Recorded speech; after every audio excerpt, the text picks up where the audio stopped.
Thank you for joining us today on Something to Think About with Pastor Mike, where the topics can range from current events, historical perspectives, practical Bible application, to whatever's on his mind today. People have stereotypes of what it means to be a Christian, and one thing's for sure, Pastor Mike loves breaking those stereotypes. Pastor Mike Hasseltine is the senior pastor of Maranatha Church with campuses in Forest Lake and Chisago, Minnesota. With over 40 years of practical pastoral ministry, Pastor Mike challenges us to be real people, loving a real God, right in the midst of all our real lives. Now, here's Pastor Mike. Hey, good morning, everybody. How you doing? It's like, woohoo, welcome. Yeah, here we go. Man, this nice weather. I know. I mean, you know you're truly Minnesotans when your first comment and everything else got to be about the weather. And you know, I thought that when I first moved here and I experienced people talking about weather so often for so many years, it was just kind of a surprise. Like, don't folks have something better to talk about? Turns out it can be a safety issue. It can be all kinds of things. So no wonder Minnesotans are dialed into what the weather is doing. Funny, there are days, not always, obviously, because of whatever I'm up to, but I am surprised that sometimes I will watch the 6 o'clock news to see the weather. I'll see it again at 10 o'clock, and I'll see it again first thing in the morning. It's like, what, did I expect something was going to change? Well, it's like, no. It's like, yeah, that's kind of crazy. Mm-hmm. Mm-hmm. But I guess we all get into crazy little ruts, and I think for many, like we're saying, many Minnesotans, the weather is a topic of, yeah. Yep. And then I have to admit, start out going down this road. A lot of weathermen, I think, catch a lot of grief because they're not right all the time. Well, you know, if you think about it, if you really were going to take an honest look, they're right more often than they're not. Right. So, again, which I think points out how negative we all lean and bend. Oh, sure. And how we are just so easily to be critical. Mm-hmm. Somebody's critical. Oh yeah, look at that. That's that happens all the time. Mm-hmm. Well, that's not necessarily true. No, and I am guessing that they're doing their best to try. If there is a concern for safety and loss of life, they want to let us know. So if you prepare for an emergency that you don't have, that's kind of a win, isn't it? Yeah, it's just kind of crazy. Mm-hmm. Yeah. Yeah. Never a dull moment. Everything's happening all the time. Mm-hmm. We have a guy twisting the knobs back there today, our producer. KJ, how you doing? I'm good, thanks. You're good, huh? Cool. I see that you have somebody sitting back there with you, too. It's our station manager, Jenny Gaskill. Good morning, Jenny. Good morning. How you doing? I am doing excellent. Thank you. I've not heard of an injury with you being the source or the cause in a long time. So have you backed off playing pickleball, or what's the deal? Oh my gosh, no. I'm not. You're still playing? Getting to play near enough. So do you pay people not to tell me about their injuries? No. Not at all. Yeah, I wonder, Although I was on the court this past week down here in Forest Lake, and it was fun because it was someone that I had met off and on over the last 2 years. And he's like, what do you do at the church again? So I just told him. And he's like, oh, I just found that station this year. Oh. 91.7. That's very fun. Yes. That's cool. I'm Welcome like, yep, aboard. That's his name is Tab. Hey, Tab, thanks for tuning in. It's good to have you out there. So it was really fun. Yeah. And then once you heard that, you didn't destroy him, did you? And beat him and hurt him? No, he's a very good player. Oh, he's a very good player. I think it was the opposite way around. I don't mind getting beat. It's just I want to play pickleball. It doesn't matter. Of course, I do like to win. I have to admit, you say that. I know that you are an intense, fierce competitor. You like to compete. I do. Yeah, you don't want to just play the game. You want to compete. Yeah, but I don't hang my hat there. It doesn't wreck my day. No, that's true. Yeah. That is true. Well, I'm glad that you throw my paddle or, I'm glad nobody has gotten hurt playing against you lately. Me too. And myself. And yourself. Well, you are getting to be that certain age. Yep. Yeah, the certain age. Well, it's good. It's good to have you in the studio. Yeah. Yeah. It's a quiet place to hang out. It's a quiet place to hang out. Do you think you're going to get some work done in here, Jenny Gaskill? Nobody's going to interrupt me for the next hour. Have a good show, you guys. Thanks. Okay, so KJ, I'm going to harass you again just a little bit. We're going to revisit this whole cold bath plunge thing. Sure. I really, a couple weeks ago, for those of you who were listening back then, we did that. And so it was Orlean, my wife, Jenny, the station manager, and myself, and KJ that jumped in water that was like 54 degrees. And that's chilly. And got in there and... It's warm. God, you're terrible. It's on the warmer spectrum. You're terrible. Here I'm trying to psych myself up saying, hey, I did it. But I did You it. took the first step. I did it, but it just wasn't... You did great. It wasn't terribly cold, yeah. And I have to admit, I am not freaked out by it. Knowing and hearing you talk about all the health benefits, I'm more keyed in on to seriously contemplating, building one and having one in my house. Just because I think it's good for you. Well, if you have it, you have the option. If you don't have it, you don't have the option. This is true. And so, KJ, you have influenced me to better health, I think. Good. I'm glad. Yeah, that's my goal. Inspired me. It's good. I love it when any parts of our life can inspire or challenge people in different ways. And yes. Just to try new stuff, because you never know. Life is about trying stuff. It's not necessarily about being good at it, Jenny. It's no. I mean, it helps to be that, but it really helps to just try stuff. Well, there are some things you do want to be good at before you actually try them. Like skydiving? Like skydiving. I think about the consequences. Well, okay. But there's training for that. So I was a lot older for this than most. Most people are in their early 20s when they go, Grand Prix motorcycle racing. I've always wanted to do it. So at 39 years old, my wife was not too happy because we had young kids. I decided to go Grand Prix motorcycle racing. And I remember Samson, came with me. I've told this story several times. But we're out there, and it's my first time out there, so I go out there, and I'm doing the practice sessions, and I'm doing the free practice sessions, and then, the race. It's called the Race of Idiots. It's all the first-timers. They put them all out there and let them race. And they have 3 ambulances on site. Wow. And you cannot continue the race if there's not an available ambulance. They had to red flag the race. They had to stop the race because they ran out of ambulances. Wow. All 3 were on the racetrack at one time picking up bodies. Wow. From racing. I mean, yeah, that is intense.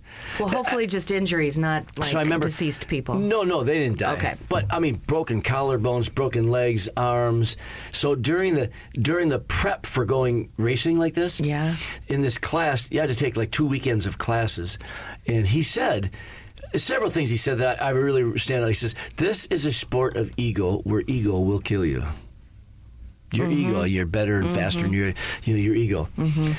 You have to drive within your limit. But you got to know what that limit is. You got to don't let your ego and all that. It'll kill you. That's why I don't play pickleball with Jenny. Oh yeah, she'll kill you. No, it's because she'll kill you. It's because my ego will dive for the ball, and my knees and my body will get slammed and hurt. I've you're injured a woman myself of a certain age. Because I'm a woman of a certain age, Yeah, and when right. I will dive because my head says yes, but my body says you're an idiot. Yep. Right, Jenny's laughing. So again, like I said, many things that he taught and said, but the other thing that really stands out to me was he said, this is a fun sport if you can continue it. He said, after the first weekend, half of you will not return. Half of you will not continue this. Now, he's in a class teaching all these, all of us wannabe racers. He said, half of you won't come back. And he said, I'll tell you why. A quarter or a half of that half is because you're going to realize this ain't for you. The speeds are just way intense. Racing and riding a motorcycle fast is different than racing. Okay? It's like the difference between driving on a racetrack and racing with other people. It's, to the limit. It's, you're not just trying to go fast. It's totally different. He said, so a half of that half, you're not going to come back because of that. You're going to realize it's not for you. The other half of you aren't going to come back because you can't. Because you're going to get hurt. You know something? This guy had been a leader for this for many years. He was exactly right. The next weekend for racing comes up, half of us were there. The other half weren't there. But there were quite a few walking around on crutches and slings and all that because they still wanted to be around the racing, but they were injured that first weekend. Wow. Yeah. Some nasty crashes. Oh. High attrition rate. See, I couldn't do that. Yeah, no thanks. No way, huh? Yeah, that's something you could not get me to do. I'm just... I'm somewhat risk avert, but I have no fear and a pretty high threshold of pain, and I get lost in my own head, so I lose focus. You do not want to lose focus doing this. Yep. Mm-hmm. I was the healthiest I've ever been that year racing. I think because I relaxed, which sounds stupid, silly, but when you understand, for me, because of my job and my lifestyle and just my makeup is so intense, I'm kind of in fight and flight mode all the time. I'm just wired. When I was racing, you talk about focus, I was thinking about nothing but the task at hand. Mm-hmm. I mean, you're going wicked fast, coming up with a corner. You got other motorcycles around you. It's not like you're by yourself. You know, coming into turn one time, I was slightly ahead, half a bike ahead of a guy. We headed into turn one, so you tip to go through turn one at over 140 miles an hour. He was underneath me. It's hard to describe. You put your hands together, and then you tip him over. Well, where is his bike? He was underneath me. He bumps my bike because he doesn't stay, the right, and the bike wobbles, and you're going. I mean, you can't even imagine just lickety split in a corner, and it's like, oh. Well, and it's not like there's a whole lot of rubber holding you on the road. No. I mean, so a tiny little bump can just really dislodge everything. Not much at all. Mm-mm. So you talk about focus. So when I was racing, I wasn't married. I didn't have kids. I didn't have a job. I mean, literally nothing existed in my life except for the task at hand. It wasn't, if people are watching me, hey, I wonder if somebody's watching me, isn't this cool? I mean, it was nothing but just focus. Because I'm wired the way I am, very few times that happens in my life. Mm-hmm. I'm usually 10, 15 things going on at one time, and I'm stressed about this and thinking about that and whatever. No, not when I was racing. That motorcycle racing was such clarity. It was like euphoric almost. Just whenever I think about it or I watch racing, I get right back into there. It's just, you go there. It is incredible. Now, would you pick it back up? Or are you kind of over age, the racing part? I'm over it because I realize a man's got to know his limitations. Yeah. And to go out and drive fast on a racetrack would be fun, but to race, no. It's, again, unless you've done it, you can't describe to somebody what is the difference between driving on a racetrack and racing. It's kind of like, this whole thing started along a story I'm going to come back to. I really am. I haven't lost myself. But switching gears just a little bit more again about this idea of driving fast and driving on a racetrack. So when I went racing modifieds, dirt track cars, I was out there and, we had warm-ups and we had hot laps, and hot laps were kind of cool. But you're only about 3/4 speed throttle. You're just, for me, I was like, eyeballs expanded. I was, whoa, wait, we're flying. No, you're not. You were just driving fast on a racetrack. Because when the first race came, we're coming along, lined up, come around turn 3, come around turn 4, the green flag waves. I wasn't prepared for this. I mean, these cars, when you mash the throttle, the rear ends of these cars just jump, and they're all over, and you got all these cars around you, and now you are lickety split. I mean, this ain't driving fast on a racetrack. This is racing. You come into turn 1, and everybody's doing the fastest they can, and I get excited just thinking about it. It's just totally different. But let's go back to where I first started. You got to try stuff. Yeah. Okay, you got to try stuff. So when I went Grand Prix racing, again, Samson was there, and he was, a teenager, and he was trying to be sensitive to my ego, where I had just been out on the track and, going fast, practicing and all that, and we come back, we're both on the wall watching bikes come by. And he's about how old? Oh, he's got to be around 14-ish. Okay. Mm-hmm. And he said to me, he says, so Dad, can you go a little faster? I mean, you could tell he was being sensitive to my ego and all that.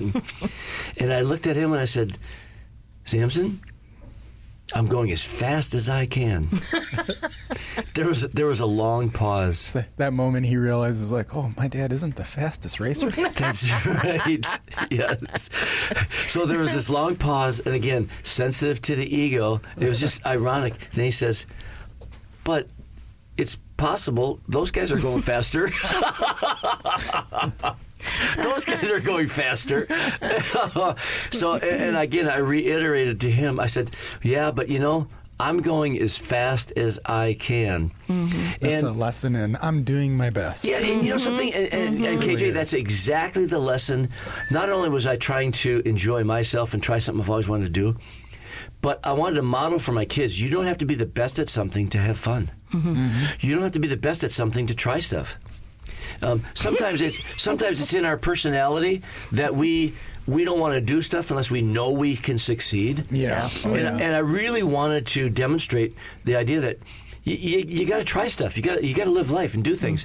So here I was out there doing my best, and I was about a middle of the packer. I'd finish in the middle of the pack, and the whole goal of racing, I had 3 goals I set for myself when I did start the racing. Number 1, I wanted to do it under 2-minute lap time, because that's kind of like the gold standard. You got to go that 3 miles under 2 minutes. And the second thing was there was a guy who helped me who's been racing for like 8 or 9 years, and he worked at a race shop, and he's one that helped me buy my leather suit and helped me and talk to me about, you're going to be racing, yeah. So talking to me about stuff. And I wanted to pass him in race conditions. That was my second goal. My third goal is when the racing season, when this whole racing thing was done, I wanted to have 10 fingers, 10 toes, and know my name. Yeah, there is that. When it came to safety equipment, I bought the best. Yeah, I remember the instructor saying, hey, if you got a $4 head, buy a $4 helmet. If your head's worth more to you than that, spend some more money on something that's going to protect it, So, yeah, that's sport. They make you, it's part of the rules. You have to have your name and your blood type on the back of your helmet. Because when they get you, you're probably going to be unconscious. And they don't want to have to worry about what kind of... Your blood type's on your helmet. They know right there. And I rethought about that. It's like, this is a sport. And you have to have your blood type on the back of your helmet? It's like, wow. Anyway, so back to this whole idea of you got to try stuff. You don't have to be the best at something. And so many times, whether you're young or old, you're embarrassed, to go up there and try something for the first time. You got to try stuff. You just got to do your best. And I tried to model that for my kids. You don't have to be the best at something. Because I think our children see us as, superstars. They see us as very successful in most of the things that we do. Whether we are or not, that's their perception. Right. And to let them know that you don't have to be, you got to try stuff. You got to live life. Just trying something. Just trying. That's the most important thing. It's a daily struggle with my daughter. I remember introducing her to video games like 2 years ago, and within the first 10 minutes, she died. And you respawn. But she started crying, and she didn't want to play it anymore. And honestly, that's been a great tool, under supervision. Right, yeah. That she's willing to try stuff now. I mean, when I wake up in the morning, I hear her yelling at the TV like I do when I'm playing video games. I'm glad that you are keeping yourself busy, but can you keep it down so I can sleep in? Yeah, I think unfortunately that the whimsical wonderfulness of to play as we get older goes away, and it shouldn't. We need it. We really do need it. We really do. Life is short. Imogene's mother does ice racing with Gary Weber's brother. Oh, fun. And I was asking, she really likes going, and I'm like, are you going to do that? She's like, no, it's kind of scary. It's like, you should try it at least once. I really hope she gets into the ice racing. That would be such a fun hobby for her. And her mother's really into it, so now that she's the president of the ice racing, what is it, the IRCC, or I forget which one it is. Yep. But yeah, it's piqued her interest, so I'm going to hopefully get her to try it. My mom at 70 years old announced to us one time, I want to go bear hunting. That is so unlike my mother, who doesn't like the woods or bugs or guns or anything like that. She told me, she said, Mike, I want to go bear hunting. Did you take her? I didn't take her, but I gave her a gun and we shot so she could, hit a bullseye and all that. And then she did go and she shot a bear. Wow. She shot 3 bear. Wow. Not that first year, but over the years, she went again and then again and again. And I think she went hunting for like 5 years, and she shot 3 bear. Wow. When she was in her 70s, I got a race car for her, a bomber stalker class, and she raced in a powder puff. At over 70 years old, she's out there. I'm like, Mom, you go. I don't know who this woman was, but in later life, she got really risky. I'm not sure. Maybe she thought, hey, I'm going to die soon. I got to try stuff. Well, she probably wasn't. I mean, she wasn't raising kids. Oh, far from it. Well, and when the risk is you're not going to be around to raise your kids, then that kind of makes some choices for you sometimes. Robin, I get that, but I don't think that's even. I don't know what it got into her because she was afraid of everything. I think she came to this epiphany of just, I'm tired of being afraid. Yeah. I'm tired of being afraid. I'm going to try stuff. Your life. So our listeners out there, hey, you know something? Man, what are some things that you'd think, I wanted to try this. I wanted to do it. Okay, if it's legal and moral, you should do it. Don't try to wish or want to do something that's illegal or immoral. Just don't do that. And I feel it's terrible that you guys sometimes have that little disclaimer. You assume people know what you mean, but not in this day. Oh, Pastor Mike said try something you've always wanted to do. Well, I've always wanted to do drugs. No, don't do that. No, don't do that. No, if it's legal and not immoral, and you want to try something, man, go try it. Be really good. Tell you what, why don't you try coming back right after this station break? You're listening to Something to Think About with me, Pastor Mike, a production of WAJC, Your Life Radio on 88.1 and 91.7 FM. We'd love to hear from you. If you have questions or comments about today's show, email us at wajc@yourliferadio.com. If you're ever in the Forest Lake area, I'd love to personally invite you to join us for a Sunday morning service at 9:30 a.m. or Wednesday evenings at 6:30 p.m. There's something for everyone. Something to Think About with Pastor Mike is a production of WAJC Your Life Radio, which is owned and operated by Maranatha Assembly of God in Forest Lake, Minnesota. You can find more information on the web at realchurch.org. Now, back to Something to Think About. Okay, during the station break, Jenny, our station manager, texted us and said, try something new, try playing pickleball. Well, I have tried pickleball, and I'm fairly athletic, and I was fairly good at it. I'm just too busy. I just don't want to fit the time. It's not that much of a passion of mine. It's fun. It really is. Yeah. It's a fun activity, sport. Jenny, is that considered a sport? Oh, here she comes. Or is that just an activity? Absolutely. See, I don't see it as a sport. I see it as an activity. It's a pro. I mean, isn't it going to be in the Olympics or something? They got badminton in the Olympics. I got sucked into an April Fool's thing. Oh, for goodness sake. It's going to be in the 2032 Olympics. Okay. But not the 2028. Yeah, you see, they got badminton in the Olympics, too. That's not a sport. Hey. It's an activity. Oh. Wow. Okay. Wow. You I have some strong feelings. I guess so. The gloves are coming off. Hey, half of the stuff that's in the Olympics, to me, don't belong there. Well, yeah, breakdancing. Breakdancing is exactly where my head went. Dancing what? Breakdancing. That does not belong in the Olympics. Agreed. It doesn't. But it is a sport. I think track stuff, wrestling, boxing. You're an old fuddy-duddy. I'm old, but I'm not a fuddy-duddy. Come on now. I'm old. Yeah, by not classifying it as a sport, you wouldn't believe these athletes that are pros. Oh, I know athletes that jog, run down the street. It's not a sport.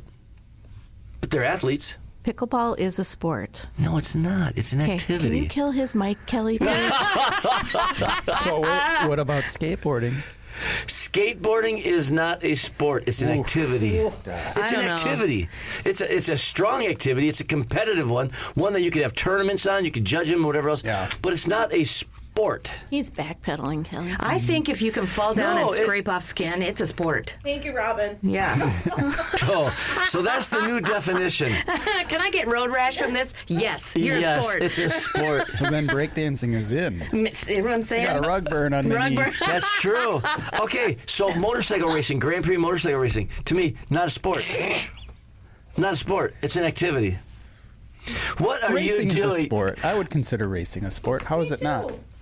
Okay, I think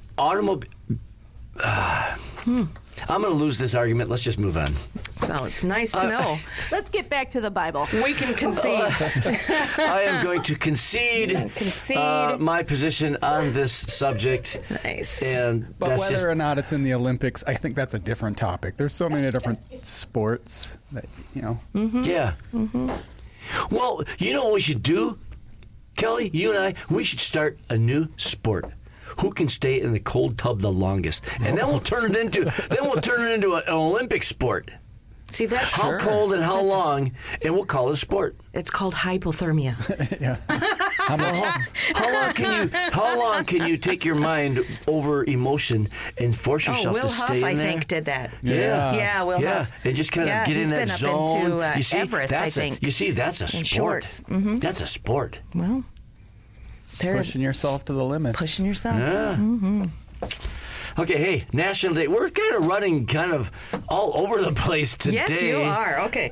So Yeah, what's the well, something to think about. it is for sure. Okay, so National Days. Okay, so today is National Crawfish Day. That's so exciting. Do you like crawfish? I do. Yeah, they're But they're so good. little. It's a lot of work to get them buggers.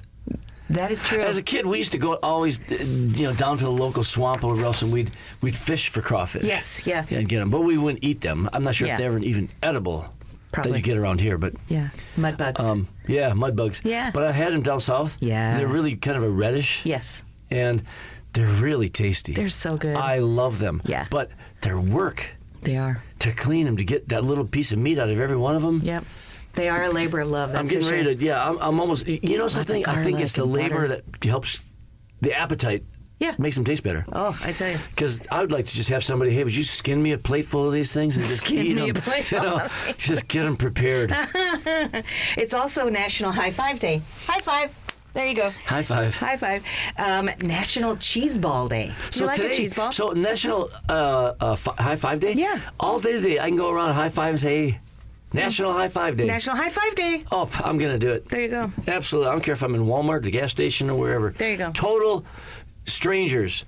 I'm going to be giving the high five and informing them that today's National High Five Day. Mm-hmm. The next question, no, I do not like cheese balls. You don't like cheese balls? I find them repulsive. Wow. People usually have a very strong I have a opinion strong one way or another about I cheese will balls. not even try one. The cheese puffs and the cheese balls. Yeah. It's the whole texture. They're cheesy, puffy, and scrape your teeth and just. Oh no! Now I love fried. Oh, Cheese, yeah, the like cheese- cheese curds. No, well, not cheese curds. No. The hard baked. Huh. The baked or fried I don't even know. Cheetos. Oh, Cheetos. Cheetos. Okay, Are yes. they fried or baked or what are they? I don't know. Okay. They're plastic. Texture's different. Okay. Yes, texture's different. I don't like that puffy. You know, ooh, what oh. cheese balls are good for? Like if you've got an arm For sling, throwing at people. I think they would make great ammunition for boomerang. Not what's the name slingshot. of it? A slingshot. Yeah, poof, and then you got an orange thing on your. You'd have to be pretty close to people Maybe because it's so light. It's not going to go very far. that's kind of the fun of it. But we should try it. Splat up against a wall sometime. Or But you got to be the willing glass. to clean all that. And that'd be simple. Okay, it's also National Haiku Poetry Day. What? Yeah, and I am not a haiku poem person, but there is a particular syllabic structure to it, 575. So yes, I'm. I'll bet you knew about this before you even read that, didn't you? No, I did not.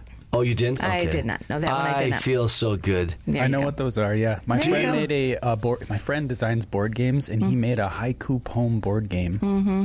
That I remember learning about this maybe in junior high, but then it came back to me, and it was a really fun game. You'd choose words, you'd put them in an order, and then you'd grade each other's poems. And Haiku. Haiku. yeah, as a game, it was fun. But would I quit my day job to become a haiku poem writer? Hey, let's turn it into an Olympic sport. Oh my goodness! Let's turn it into an Olympic sport right up there with pickleball. So it's also National Ellis Island Family History Day today. Wonder how many people can trace their lineage back to Ellis Island. Yeah, one of the things that's super cool about this is on this day in history in particular, Ellis Island had the busiest day in its history, processing 11,747 immigrants, which is more than double their average of 5,000 in a day. That's really cool. That's a lot better than 11,000 crossing the border illegally every day. A couple of years ago, we had over 11,000 crossing every day. Wow. Every day. I didn't know that. Crossing over. And they're in or around or somewhere. Wow. Yeah. Shame on us for trying to find them, too. Let's move on. I don't want to go there. Okay. It's a convoluted discussion. It is and a there's very valid points on both yes, sides. There's that's right. valid points. That's right. And yeah, I don't want to go there. Of course.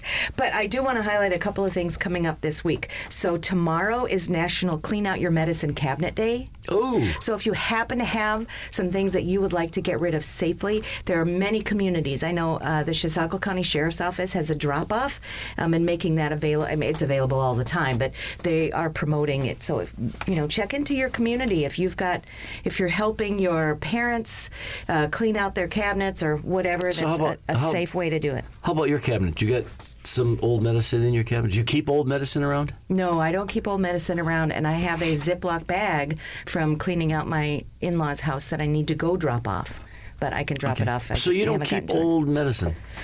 Oh, well, I mean, it depends upon the medicine, but usually no. Because I can think of right now, I probably have several bottles of unused, penicillin or whatever stuff. KJ, how about you? Do you guys leftover? Do you save leftover medicine, or do you, when you're done with it, you go? Do you get rid of it somehow, or do you? Yeah, I think you can bring it to any county sheriff, hospitals. Yep, yep. The police station. Yep. I mean, when my daughter was young, we had quite the buffet of different antibiotics for every time she was sick. Yep. Not a bad idea to keep it on hand in case you need it, but see, that's kind of my thought, and I'm wondering if that's kind of a gender issue or not. I don't know. Well, and just not to contradict that or anything, I tend to be a little more cautious about using antibiotics because you can become antibiotic resistant, and when you happen to be antibiotic resistant, it actually can be life-threatening. Yeah. And so, I'm cautious about taking antibiotics, and I just don't want to go there. You're just cautious, period. Yeah, you kind of are a more cautious person. I like you to weigh the risks. I'm a risk weigher, yeah. But there's some risks I'm willing to take, for sure. Well, working for me was one of them. Yeah. That was good. It was wonderful. That turned out to be a good risk, wasn't it? It really wasn't all that risky. Oh, okay. I mean, not to diminish the... You knew me. it was obedience. Also, just to highlight a couple of things coming up, Sunday is National Garlic Day. I don't know how people live without garlic. Sunday's National Garlic Day. Wow, garlic is good for you. Garlic is really good for you. And Monday is National Volunteer Recognition Day. Monday is Volunteer Recognition Day. It's 420. I should make a note of that for this Sunday. So it's kind of famous for other things, but... For this Sunday. Yeah, this Sunday is... Jenny got that. To announce, Wow. Mm-hmm. Yep. National... Volunteer Recognition Day. Volunteer. Is Monday, yep. There is no church that can do any work at all if it wasn't for volunteers. Oh, I tell you. People who are ministers, they're workers, but they're not getting paid. Right. You know? Yep. And so folks have an opportunity to thank the people in their world. This coming Wednesday is School Bus Driver Appreciation Day. There is one group of people that are not appreciated. Oh, they do need that appreciation. And that's what for they sure. put up with, oh my gosh. Oh, yeah. And Thursday is National Talk Like Shakespeare Day. Nope. How art thou doing? Thou dost vex my soul to fret. To make me fret. Yeah, so there's Talk Like Shakespeare on Thursday. You know who's really good at all those languages is Jamie. Yes. Jamie can go Our English. Jamie here at church. Yes. She can go so many different languages. She is brilliant at Accents, that. I should say. Yes. She really can. Yes. So hey, what's happening in your life? As far as your work life, Christianity, that kind of stuff. What's going on in your world? I know it's totally from left field, but anything interesting, wild, crazy, or exciting going on?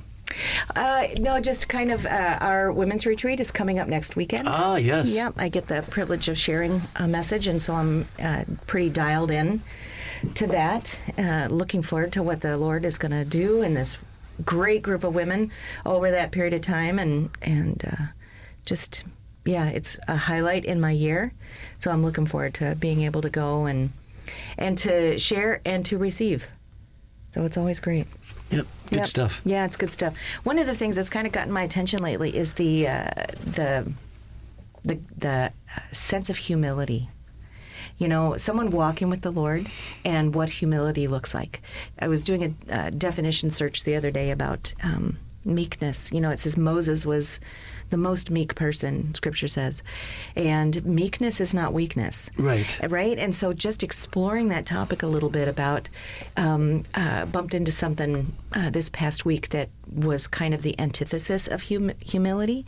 And so it just has kind of challenged me about, you know, what place humility has, and I don't know, just leaning into the Holy Spirit for clarification, and, you know, what does strong leadership look like? Humble. So, I mean, we've got plenty of examples around here, but so it's just kind of an interesting topic to... That is an interesting concept. When I think of Moses, I think about meekness. Yeah. Described not so much in humility, although I think that's a huge aspect of it. For me, what I observed is the inability to take personal offense. To not be personally offended. It seemed like he had so many opportunity to literally take things personally. Right.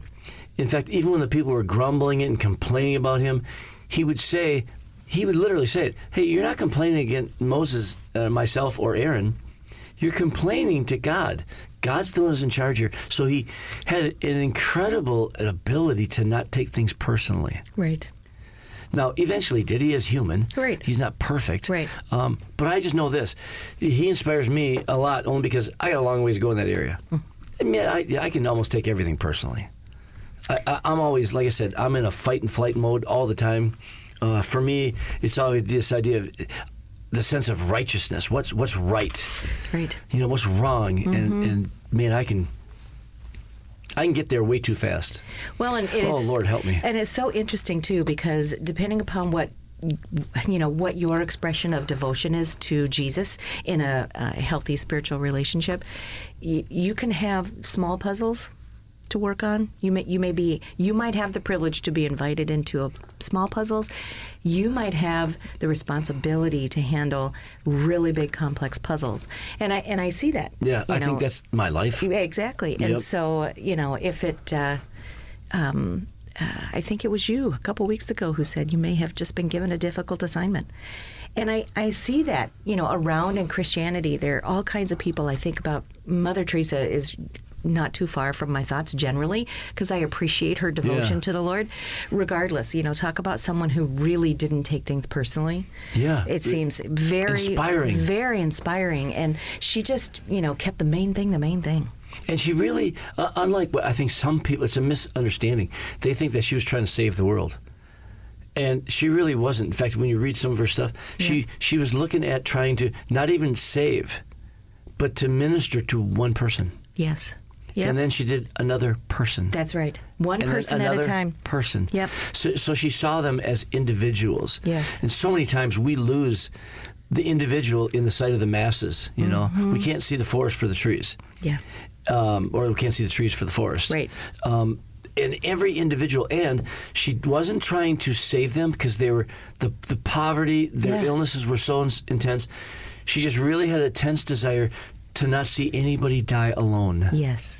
So she would literally be there to provide comfort and consolation while they died. Right. What an incredible! Yeah. Well, and if the only gift you can give is to bless someone with that sense of being surrounded by the love of God on their way out, that's a wonderful gift. It is. It's a wonderful gift. I'm not sure. I don't think I'm going to be revealing too much here, but I am a chaplain for the Blue Knights. It's a motorcycle police club. Okay. For retired or active duty police officers, and they have divisions all around the world. It's a world type organization. And the local chapter that I'm a part of, there was a guy that called me up a week ago. He's in the hospital, and he said, I'd really appreciate a visit. So I knew who he was, and so I went to visit him. He was so appreciative. Yeah. And it took me by surprise. And then I realized that, so I asked him, I said, do you have children? How many children do you have? He said, I was never married. I don't have any children. Mm-hmm. And I realized at that moment, he had nobody coming to visit him. Mm-hmm. He called and asked me if I'd come, and he was so appreciative. He said to me many times, and we're talking about, again, a grown man, a policeman, literally expressing incredible, sincere gratitude, how much he appreciated me coming. Mm-hmm. I really appreciated Mike, and he emphasized the point, so I'd believe him. And I called him, so I went to see him, and then I called him the other day, yesterday, which was 2 days since I last visited him. And again, thank you for thinking of me and calling me. Mm-hmm. Just this incredible, and I think sometimes I know for me, my life's busy, and I'm around people all the time, and I fail to realize the ones at times. He has nothing. And just the incredible, I don't know how to describe it, because it just impacted me. Sincere, appreciated a phone call because he's alone. Amazing, just my mind. Who can you reach out to today? Because you never know the difference it's going to make. Isn't that is so true? And I think about that, Pastor Mike, for those who volunteer, for those who are vocationally called into ministry, there's an assignment, there's a task to do, there's a thing to accomplish, and it is unfortunately really easy to get focused in on the task you have responsibility for, and to overlook the one and the person. And so that's where it's like, okay, Lord, bless with the wisdom of the Holy Spirit in the moment of when this task needs to be paused, so that the one can get the attention that they clearly need. That's right there. Just the wisdom to know when and how much and all the stuff. It's, yeah. To your point, I think never underestimate the power of your presence. We all see ourselves as just, I'm kind of a nobody. I'm just me, and I can't make that much difference. Really, the power of you is incredible, especially if you're present in the situation. Yeah. Your praise, this idea of whatever you'd like to say at somebody's funeral, say it to them while they're still alive. Mm-hmm. Yes. Mm-hmm. We don't do that kind of thing enough, and. Because many times during funerals, I have said, as we go around and do the tributes, I would make a comment like, so-and-so would have loved to have heard you say that. Yes. Yep. So, trying to say that today.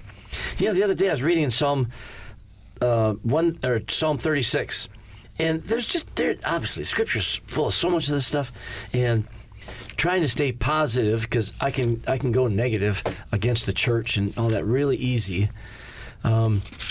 In Psalm 36, verse 5, we'll start there. Oh, your mercy, O Lord, is in the heavens. Your faithfulness reaches to the clouds. Your righteousness is like the great mountains. Your judgments are a great deep. O Lord, you preserve man and beast. Just this overall arching, the goodness of God, his presence everywhere. Verse 7. How precious is your loving kindness, O God. There's something that we can just take for granted. The sun rises up, shines on us. His loving kindness is there. Mm-hmm. How precious is your loving kindness. The fact that he loves us. That is amazing that we don't dwell on enough. At least I know I don't. I'm thankful for it. I just kind of expect it. I wonder if I appreciate it. Therefore, the children of men put their trust under the shadow of your wings. We trust you.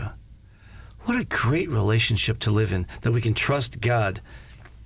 They are abundantly satisfied with the fullness of your house, and you give them drink from the river of your pleasures.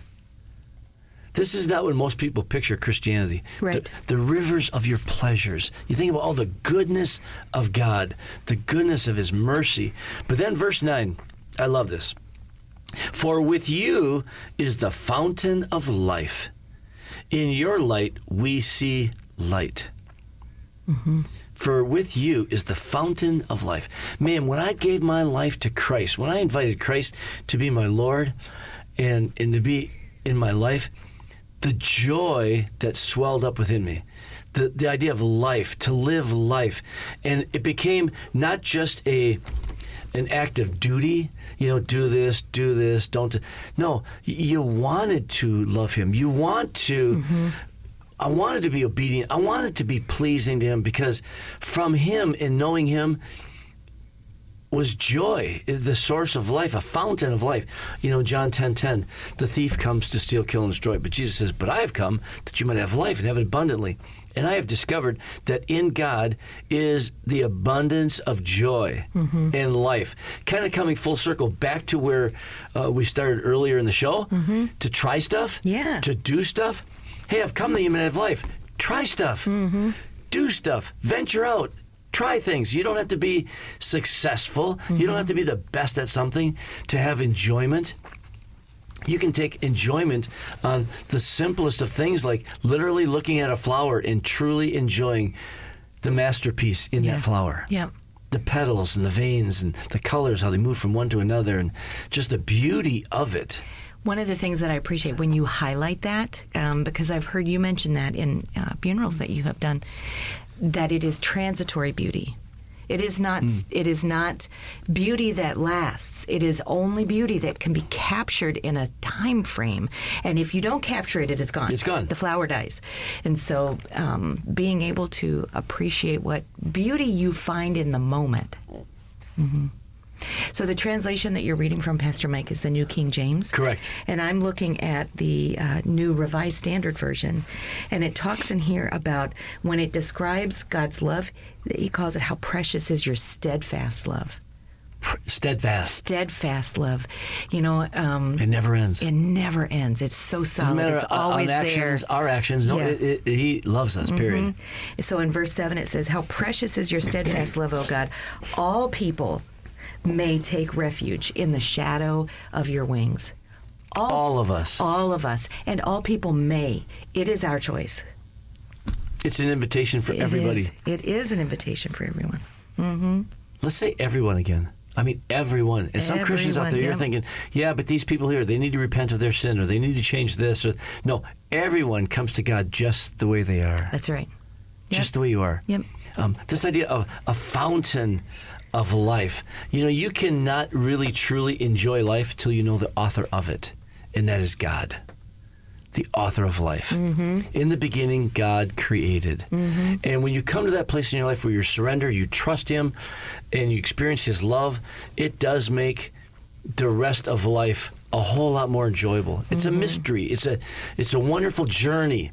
It's like having a new experience around every turn. And in that beauty, it's in the mundaneness of the everyday life. We're not looking for vacations, these super mountaintop experiences all the time, although they're wonderful to enjoy, and we enjoy them. If we can't find the power of joy in the simple mundaneness of life, we're missing it, because that is the bulk of all of our lives. Right. Is in the mundaneness of Monday through Sunday. Yep. That mundane, you've got to find a way to experience and see God in that. Yeah. Praise God. Heavenly Father, I pray for our listeners today. Father, may they do a couple things. Number one, give thanks, to rejoice in you who are the fountain of life. May they experience your presence, your joy, your life in the mundaneness of today. And then, Father, may you empower all of us to look for things in our life that we could try. Help us to be risky and try new things. Father, we thank you for all this. In Jesus' name, God bless you. Thanks for tuning in. We'll look forward to hearing you and having you right back here on Thursdays for the show between Pastor Bill and Denise from noon to 1 with In Pursuit. And then every Friday at 8 o'clock, joining us right now here with something to think about. Hey, thanks for tuning in today. Please join us right here each Friday morning at 8 a.m. If you have any questions or comments about today's show, email wajc@yourliferadio.com. You can hear more from Pastor Mike at Maranatha's website, realchurch.org, on the Messages and Media tab. The opinions expressed here are not necessarily those of the owner.